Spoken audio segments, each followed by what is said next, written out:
ഈ സാധാരണ പഠിക്കാനാണ് സ്കൂളിൽ പോകുന്നത്. പിന്നെ നിങ്ങൾക്ക് ഇങ്ങനെ രാഷ്ട്രീയപരമായിട്ടുള്ളൊരു ചിന്താഗതി അവിടെ വെച്ച് വന്നു. അങ്ങനെ നിങ്ങൾക്കൊരു പാരമ്പര്യം ഉണ്ടായിരുന്നു വീട്ടിൽ, അല്ലെങ്കിൽ നിങ്ങൾക്ക് സ്വയം വന്നിരിക്കുന്ന ഒരു ചിന്താഗതിയായിരുന്നു? അല്ല, പഠിക്കാൻ തന്നെയാണ് നമ്മൾ പഠന കാലയളവിൽ പഠിക്കുക തന്നെയാണ് നമ്മുടെ ലക്ഷ്യം. പഠനത്തോടൊപ്പം നിലനിൽക്കുന്ന സാമൂഹിക വ്യവസ്ഥയോട് പോരാടുക, ഒരുപാട് മാറ്റങ്ങൾക്ക് വേണ്ടി പ്രവർത്തിക്കുക. ചെറുപ്പം മുതലേ മനസ്സിൽ തോന്നിയിട്ടുള്ളൊരു ആശയമാണത്. അതിലെൻ്റെ ഒരു ഇൻസ്പയറിംഗ് ആയിട്ടുള്ളത് എൻ്റെ ഫാദറാണ്. എൻ്റെ ഫാദർ നല്ലൊരു കോൺഗ്രസ്സുകാരനായിരുന്നു. അപ്പോൾ അദ്ദേഹം വീട്ടിൽ കോൺഗ്രസിനെക്കുറിച്ചും ഇന്ദിരാഗാന്ധിയെക്കുറിച്ചും കോൺഗ്രസിൻ്റെ സവിശേഷമായ പ്രവർത്തന ശൈലിയെക്കുറിച്ചൊക്കെ പറയാറുണ്ട്. അത് കേട്ട് വളർന്ന ഒരു മനസ്സ് എനിക്കുണ്ട്. അപ്പോൾ അച്ഛനിൽ നിന്നാണ് ബാലപാഠങ്ങൾ പഠിച്ചത്? തീർച്ചയായിട്ടും. അങ്ങനെയാണ് അന്തിക്കാട് സ്കൂളിൽ ചെല്ലുന്നത്. അന്തിക്കാട് സ്കൂളിൽ ഞാൻ കുറേ കൂടെ ആക്റ്റീവ് ആവാൻ കാരണം അന്ന് ശ്രീ വി എം സുധീരൻ, അന്തിക്കാട്ടുകാരനാണ് വി എം സുധീരൻ എന്നറിയാലോ. അറിയാം.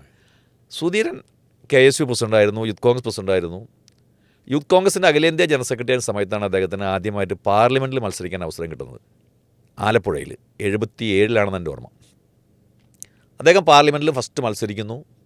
വലിയ മത്സരം നടന്ന ആലപ്പുഴയിൽ ചരിത്രത്തിൽ ആദ്യമായി ബാലാനന്ദൻ എന്ന് പറയുന്നൊരു വലിയ കമ്മ്യൂണിസ്റ്റ് നേതാവിനെയാണ് അദ്ദേഹം പരാജയപ്പെടുന്നത്. അപ്പോൾ ഞങ്ങളുടെയൊക്കെ ചെറുപ്പക്കാരുടെ മനസ്സിലെ ഹീറോ ആണ് പ്രിയപ്പെട്ട വി എം സുധീരൻ. അപ്പോൾ സുധീരൻ ഇടയ്ക്ക് അന്തിക്കാട് വരുമ്പോൾ അന്തിക്കാട് സ്കൂളിൽ വരും.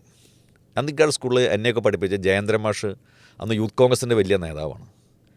അദ്ദേഹവുമായി സംസാരിക്കാൻ വരുന്ന സുധീരനും ജയേന്ദ്രൻ മാഷും കൂടെ അന്തിക്കാട് സ്കൂളിലെ മൈതാനിയിൽ നിന്ന് സംസാരിക്കുന്നത് ആരാധനയോടുകൂടി ഞാനൊക്കെ നോക്കി നിന്നിട്ടുണ്ട്.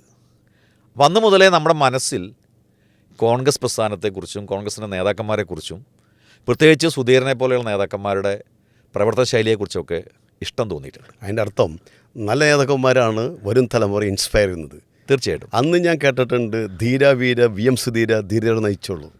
ആ ഒരു ഫീൽ നിങ്ങൾക്ക് കിട്ടിയിട്ടുണ്ടായിരിക്കും.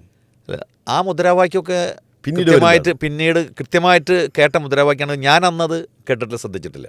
പക്ഷേ ആ മുദ്രാവാക്യമൊക്കെ വിളിക്കുന്ന സമയമായിരുന്നു അന്ന്. കാരണം സെൻറ് തോമസ് കോളേജിൻ്റെ മുന്നിൽ വി എം സുധീരൻ KSU നേതാവായിരുന്ന കാലഘട്ടങ്ങളിൽ സെൻറ് തോമസ് കോളേജിലേക്ക് പ്രവർത്തിക്കാൻ ചെന്നപ്പോൾ അവിടെ വെച്ചിട്ട് വലിയ മർദ്ദനം ഏറ്റുവാങ്ങേണ്ടി വന്നപ്പോൾ സഹപ്രവർത്തകനായ ഒരു സുഹൃത്ത് അന്ന് KSUവിൻ്റെ നേതാവ് വിളിച്ച ഒരു മുദ്രാവാക്യമാണ് ധീര വീര വി എം സുധീര. അത് ബ്രാൻഡായി മാറി. അത് വി എമ്മിൻ്റെ ഒരു പ്രത്യേകത കൂടെ അതിൻ്റെ കൂട്ടത്തിലുണ്ട്. അങ്ങനെയാണ് നമ്മൾ KSU പ്രവർത്തനവുമായി ബന്ധപ്പെട്ട് വരുന്നത്. ഒപ്പം നന്നായി പഠിക്കുക എന്നുള്ളത് നമ്മുടെ താല്പര്യം തന്നെയായിരുന്നു.